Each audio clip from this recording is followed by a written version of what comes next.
Chapter 1. Encounter. The fire crackled. Owen Belafort sat alone in the night before the flames, wallowing in his personal misery. The youngest son of the Baron of Timons, he was a long way from home and wishing he was even farther away. His youthful features were set in a portrait of dejection. The night was cold and the food scant, especially after having just left the abundance of his aunt's home in Yabon City. He had been hosted by relatives ignorant of his falling out with his father, people who had reacquainted him over a week's visit with what he had forgotten about his home life.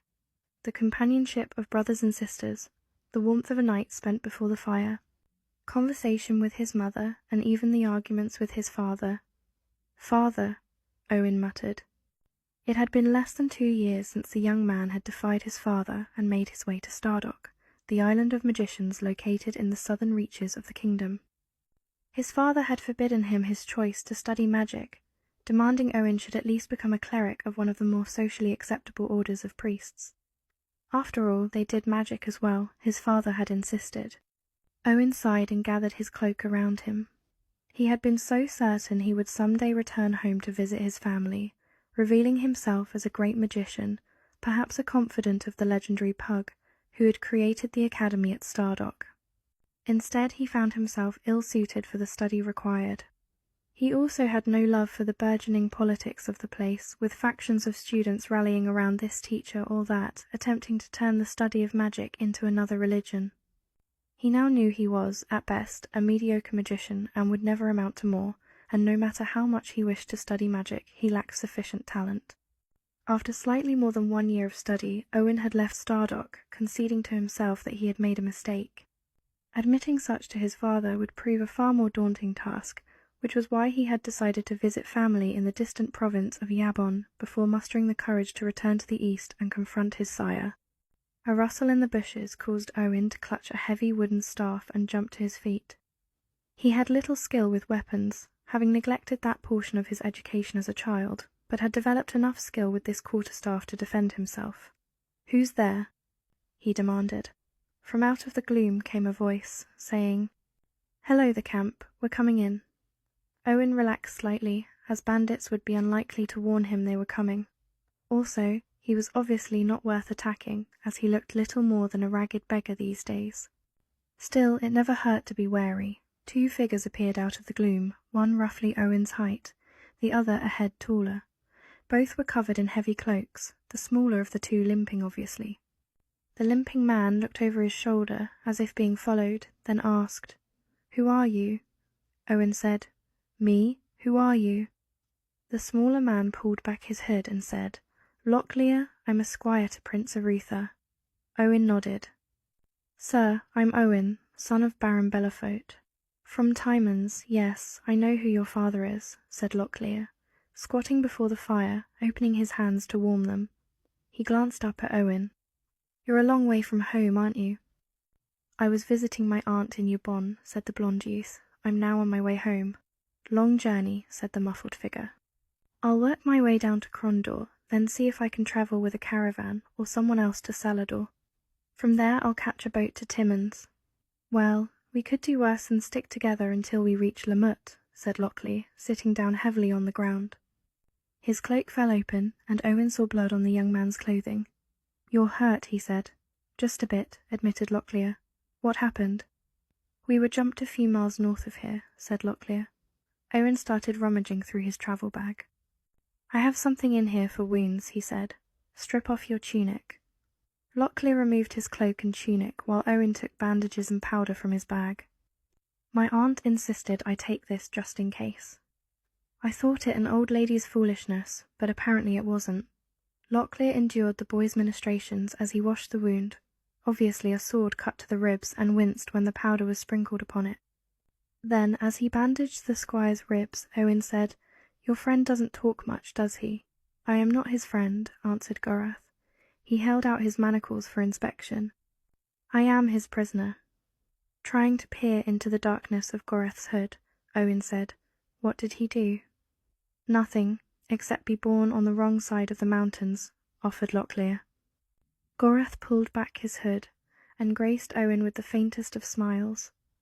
"God's teeth!" exclaimed Owen. "He's a brother of the Dark Path. Mordhel, corrected Gorath with a note of ironic bitterness. Dark elf. In your tongue, human. At least our cousins in Elvendar would have you believe us so. Locklear winced as Owen applied his aunt's salve to the wounded ribs. A couple of 100 years of war lets us form our own opinions, thank you, Gorath. Gorath said, You understand so little, you humans. Well, said Locklear, I'm not going anywhere at the moment, so educate me. Gorath looked at the young squire, as if trying to judge something, and was silent for a while.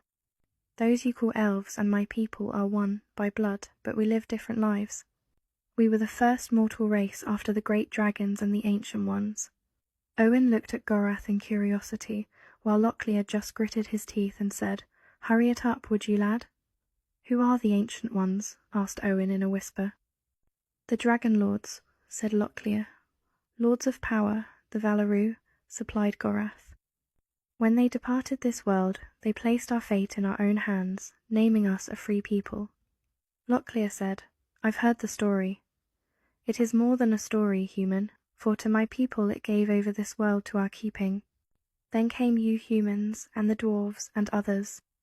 This is our world, and you seized it from us. Locklear said, Well, I'm not a student of theology, and my knowledge of history is sadly lacking, but it seems to me that whatever the cause of our arrival on this world according to your law, we're here and we don't have anywhere else to go. So if your kin, the elves, can make the best of it, why can't you?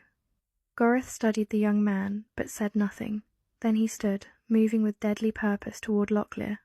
Owen had just tied off the bandage and fell hard as Locklear pushed him aside while he attempted to rise and draw his sword as Gorath closed on him. But rather than attack Locklear, he lunged past the pair of humans, lashing out above Locklear's head with the chain that held his manacles. A ringing of steel caused Locklear to flinch aside as Gorath shouted, Assassin in the camp. Then Gorath kicked hard at Owen, shouting, Get out from underfoot. Owen didn't know where the assassin came from. One moment there had been 3 of them in the small clearing, then the next Gorath was locked in a life-and-death struggle with another of his kind. 2 figures grappled by the light of the campfire, their features set in stark relief by the firelight and darkness of the woods. Gorath had knocked the other Mordhel's sword from his hand, and when the second dark elf attempted to pull a dagger, Gorath slipped behind him, wrapping his wrist chains around the attacker's throat. He yanked hard and the attacker's eyes bulged in shock as Gorath said, Do not struggle so, Hasseth. For old time's sake, I will make this quick. With a snap of his wrists, he crushed the other dark elf's windpipe, and the creature went limp. Gorath let him fall to the ground, saying, May the goddess of darkness show you mercy. Locklear stood up. I thought we had lost them. I knew we had not, said Gorath. Why didn't you say something? Demanded Locklear as he retrieved his tunic and put it on over the new bandages. We had to turn and face him some time, said Gorath, resuming his place. We could do it now, or in a day or 2 when you were even weaker from loss of blood and no food. Gorath looked into the darkness from which the assassin had come. Had he not been alone, you'd have had only my body to drag before your prince. You don't get off that easily, Mordor.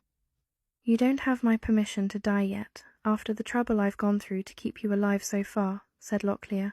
Is he the last? Almost certainly not, said the dark elf.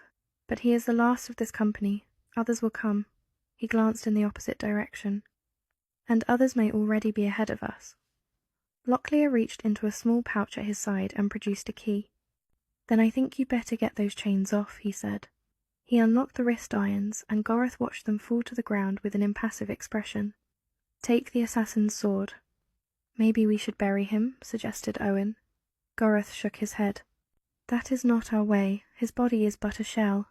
Let it feed the scavengers, return to the soil, nourish the plants, and renew the world. His spirit has begun its journey through darkness, and with the goddess of darkness's pleasure, he may find his way to the Blessed Isles. Gorath looked northward, as if seeking sight of something in the dark. He was my kinsman, though one of whom I was not overly fond, but ties of blood run strong with my people. For him to hunt me names me outcast and traitor to my race. He looked at Locklear. We have common cause then, human. For if I am to carry out the mission that brands me anathema to my people, I must survive. We need to help one another. Gorath took Haseth's sword. To Owen he said, "Don't bury him, but you could pull him out of the way, human. By morning he's going to become even more unpleasant to have nearby." Owen looked uncertain about touching a corpse, but said nothing as he went over, reached down and gripped the dead Mordhel by the wrists. The creature was surprisingly heavy. As Owen started to drag Haseth away, Goroth said, "And see if he dropped his travel bag back there in the woods before he attacked us, boy. He may have something to eat in it." Owen nodded, wondering what strange chance had brought him to dragging a corpse through the dark woods and looting the body. Morning found a tired trio making their way through the woodlands, staying within sight of the road but not chancing walking openly along it. "I don't see why we didn't return to Yabon and get some horses," complained Owen. Locklear said, "We have been jumped 3 times since leaving Tir Sog. If others are coming after us, I'd rather not walk right into them. Besides, we may find a village between here and Lamu where we can get some horses." "And pay for them with what?" asked Owen. "You said the fight where you were wounded was when your horses ran off with all your things.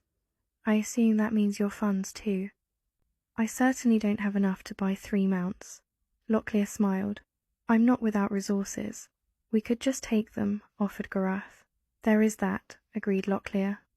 "But without obvious badges of rank or a patent from the prince on my person, it might prove difficult to convince the local constable of my bona fides. And we should hardly be safe penned up in a rural jail with cutthroats out looking for us." Owen fell silent. They had been walking since sunup and he was tired. "How about a rest?" he offered. "I don't think so," said Goroth, his voice falling to a whisper. "Listen." Neither human said anything for a moment. Then Owen said, "What?" "I don't hear anything." "That's the point," said Goroth. The birds in the trees ahead suddenly stopped their songs. "A trap?" asked Locklear. "Almost certainly," said Goroth, pulling the sword he had taken from his dead kinsman. Locklear said, "My side burns, but I can fight." To Owen he said, "What about you?" Owen hefted his wooden staff. It was hard oak with iron-shod ends. "I can swing this if I need to." "And I have some magic. Can you make them vanish?" "No," said Owen. "I can't do that." "Pity," said Locklear. "Then try to stay out of the way." They advanced cautiously, and as they neared the spot Goroth had indicated, Locklear could make out a shadowy figure between the trees. The man or Mordor Locklear couldn't tell which moved slightly, revealing his position. Had he remained motionless, Locklear would never have seen him. Goroth signalled for Locklear and Owen to move more to their right, looping around behind the lookout. Without knowing how many men they faced, they would do well to seek the advantage of surprise. Goroth moved through the woods like a spirit, silent and almost unseen, once Owen and Locklear left him. Locklear signalled for Owen to keep slightly behind and to the right of him, so he knew where he was when they closed upon their ambushes. As they moved through the woods, they heard the sound of whispers, and Locklear knew no elves waiting for them would utter a word. Now the question was, were these mere bandits or agents seeking to stop Goroth's journey? A grunt from ahead signalled Goroth's first contact with the ambushers. A shout followed instantly, and Locklear and Owen ran forward. 4 men stood, and 1 was already dying. The other 3 spread out in a small clearing between 2 lines of trees, a perfect position for a roadside ambush. Locklear felt an odd flicker behind him, and something sped past his eyes, as if an arrow had been fired from behind, but other than the sensation of motion, there was nothing to be seen. One of the 3 remaining ambushers cried out in shock, his hand going out before him as vacant eyes stared ahead. "I'm blind," he shouted in panic. Locklear decided it was Owen's useful magic, and thanked the goddess of luck the boy had that much talent. Goroth was engaged with 1 man while Locklear advanced on the other. Suddenly their garb registered and he said, "Quegans." The men were wearing short tunics and leggings and cross-gartered sandals. The man facing Locklear had his head covered with a red bandana, and over his shoulder hung a baldric from which a cutlass had hung. The cutlass was now carving through the air at Locklear's head. He parried, and the blow shot fire through his wounded side. Putting aside his pain, Locklear riposted, and the pirate fell back. A strangled cry told Locklear the second pirate was down. The strange missile sensation sped by, and the man facing Locklear winced, and held his hand up as if shielding his eyes. Locklear didn't hesitate and ran the man through. Goreth killed the last man, and suddenly it was quiet again in the woods. Locklear's side was afire, but he didn't feel any additional damage. He put up his sword and said, "Damn me." "Are you hurt?" asked Owen. "No," answered Locklear. "Then what is the problem?" asked Owen. Locklear looked around the clearing. "These are the problem. Someone has gotten word ahead of us. We can be certain of that." "How?" asked Goreth. "These are Quegan pirates," said Locklear. "Look at their weapons." "I wouldn't know a Quegan if I tripped over him," said Owen. "I'll take your word for it, Squire. Do not pirates usually ply their trade at sea?" asked Goreth. "They do," said Locklear, "unless someone's paid them to stake out a road and wait for 3 travellers on foot." He knelt next to the man who had died at his feet and said, "Look at his hands. Those are the hands of a man used to handling rope. Those Quegan cutlasses are the clincher." He examined the man, looking for a pouch or purse, saying, "Look for anything that might be a message." They did, and came away with a little gold and a couple of daggers in addition to the 4 cutlasses.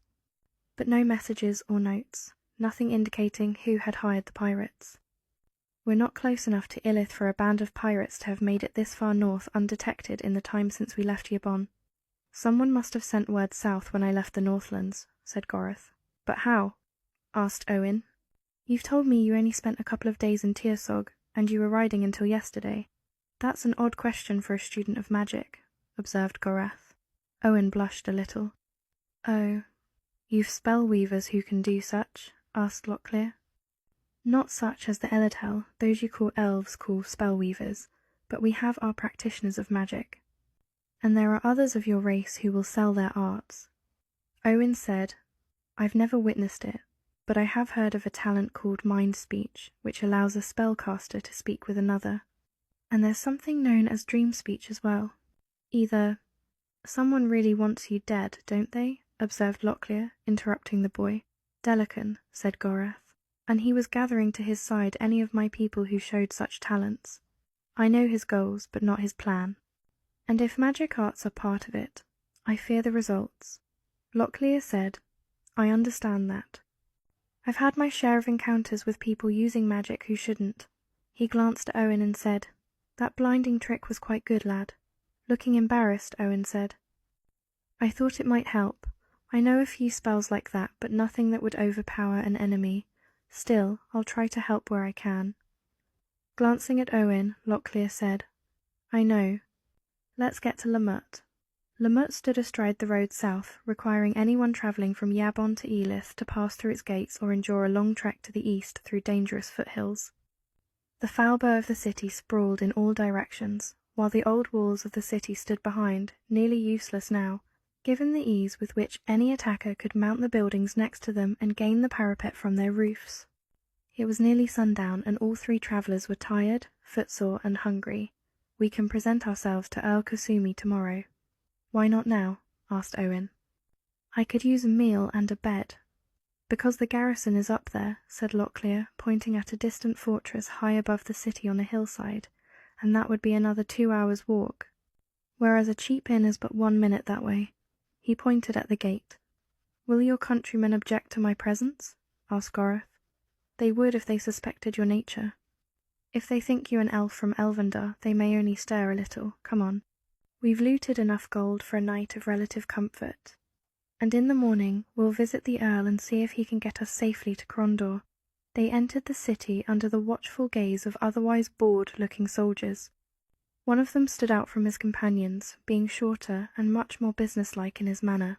Locklear smiled and nodded at the guards, but the 3 travellers didn't stop or speak. A short distance inside the city gates sat an inn, marked by a wagon wheel painted bright blue. "There," said Locklear. They entered the inn, busy but not crowded, and moved to a table near the far wall. As they sat, a stout young serving woman came, took their order for food and ale, and left. As they were waiting, Locklear spied a figure on the other side of the room staring at him. It took a moment for Locklear to realise the figure wasn't a man but a dwarf. The dwarf stood and made his way across the room. He bore a large scar across his face, cutting through his left eye. He stood before them and said, "You don't recognise me, do you, Lockie?" Locklear realised the last time he had seen the dwarf he had not borne the scar he now sported, but at hearing his name from the dwarf's lips, he said, "Dubai, without the I." The dwarf moved to sit next to Owen across from Gorath. "I won this face in battle from one of his kin," he pointed at Gorath, "and I'll be a dragon's mother before I hide it again." "Dubai found me hiding in a cellar after the Battle of Sethanon," said Locklear.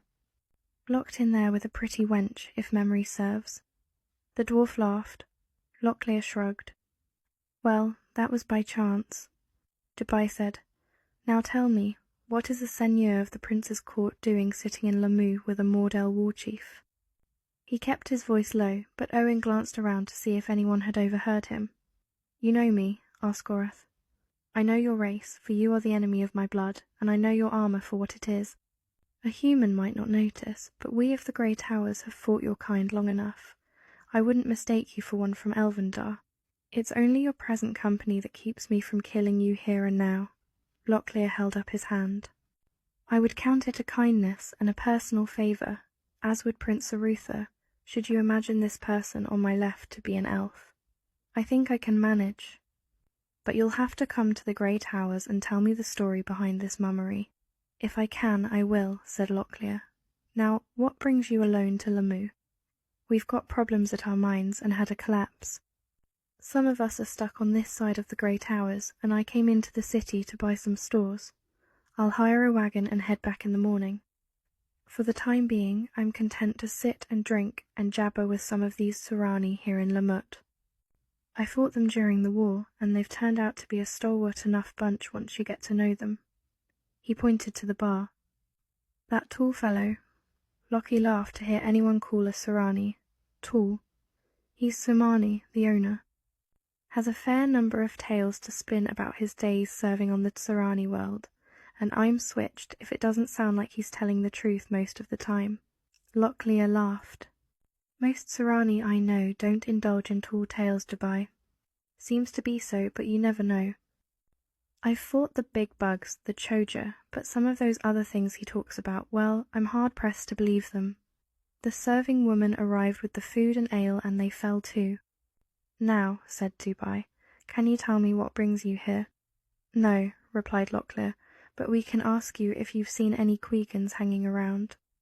"There was a pack of them through here 2 days ago, according to the gossip," said Dubai.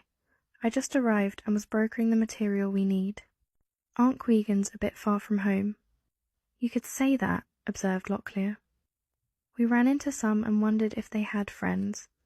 Well, according to the gossip, they were all heading north from here, so if you didn't run into a big bunch, they've got friends around." Locklear said, "That's as I figured." They ate in silence for a while, as Dubai nursed his mug of ale. Then the dwarf said, "You wouldn't have run across one of those Armingar monster hunters coming from the north, have you?" "Monster hunter?" asked Owen. Locklear said, "Beast hunter is what he means. I met one once." He smiled at the memory. They had been travelling with Prince Arutha away from a band of Mordell, and had run into a beast hunter from Armingar with his beast hound. It had been a trap, but it had saved them from the pursuing Mordell. "No, I think those that remain are up in the hills of northern Yarbon." "Why?"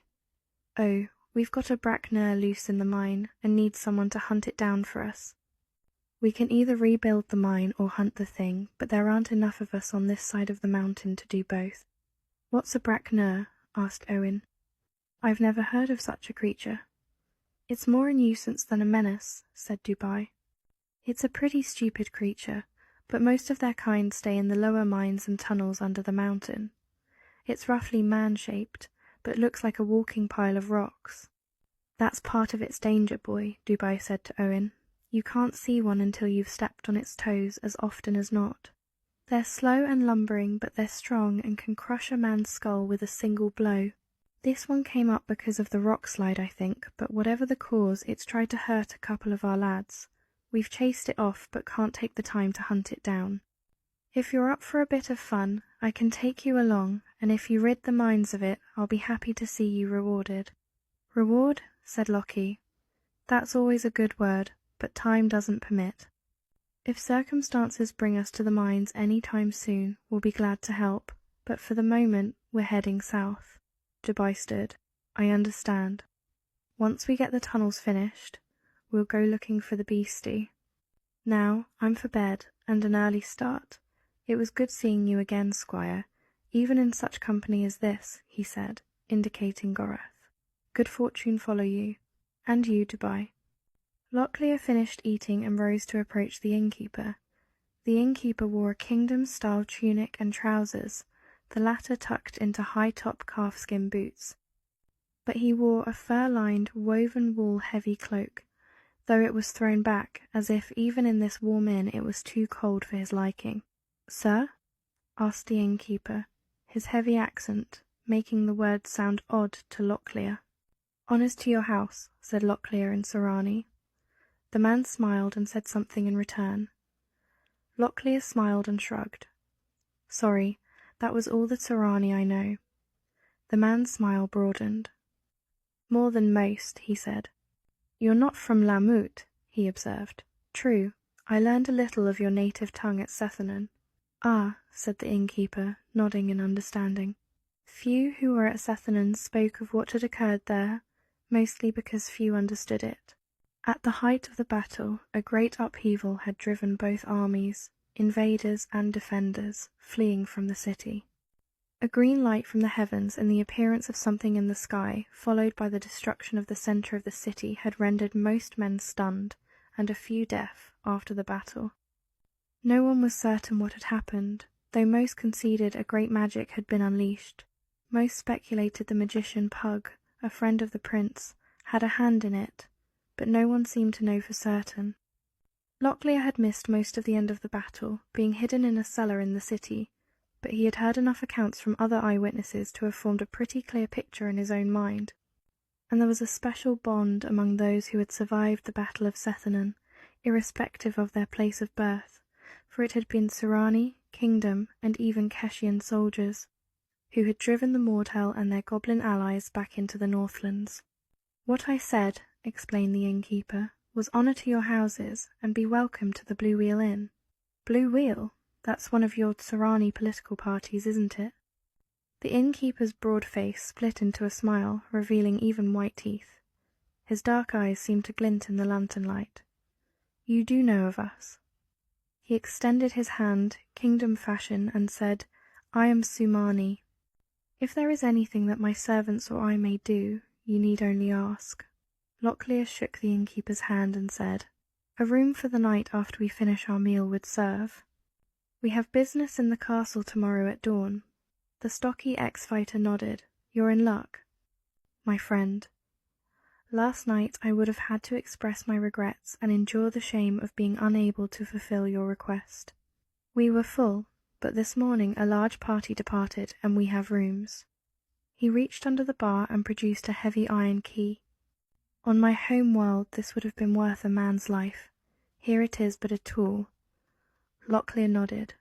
Understanding the scarcity of metals on Kellowan, he took the key. "Large party?" "Yes," said Sumani. "Foreigners, Quegans, I believe." Their speech was strange to my ear.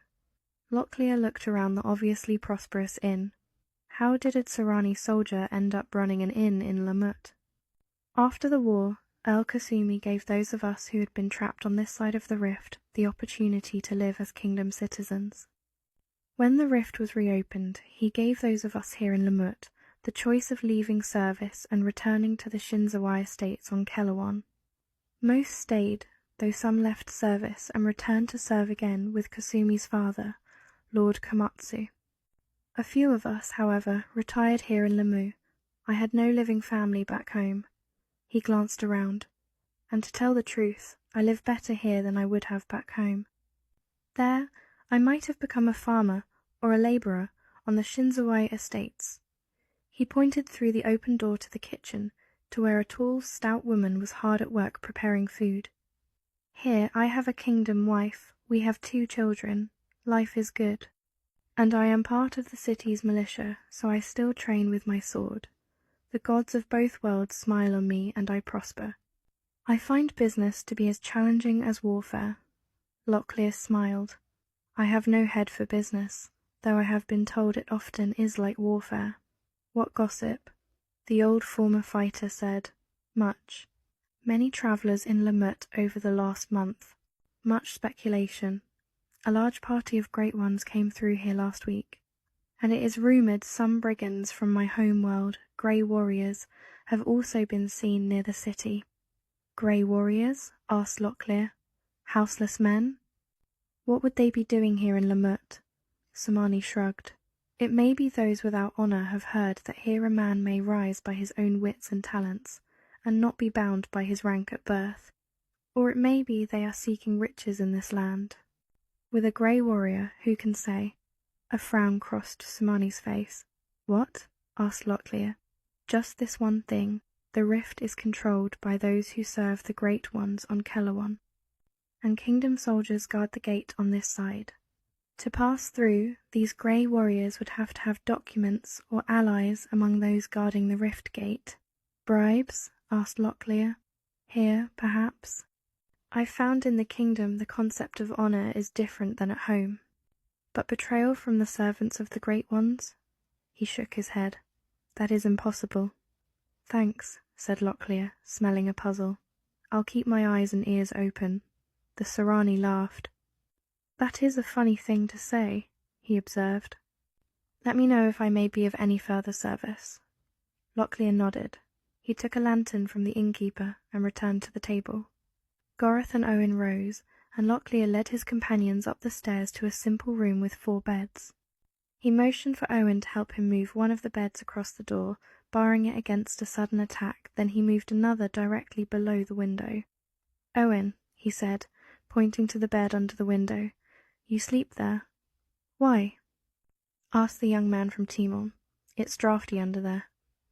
Goreth looked on with a slight turn to his lip, as if amused, as Locklear answered, "Because if anyone climbs in through the window, they'll step on you and your shouts will alert us." Grumbling, Owen wrapped his cloak tightly around himself and lay down. Locklear indicated one of the beds to Goreth, who lay upon it without comment. Locklear sat on his bed and blew out the flame in the lantern, plunging the room into darkness. Voices from the common room below carried upstairs, and Locklear let his mind wander.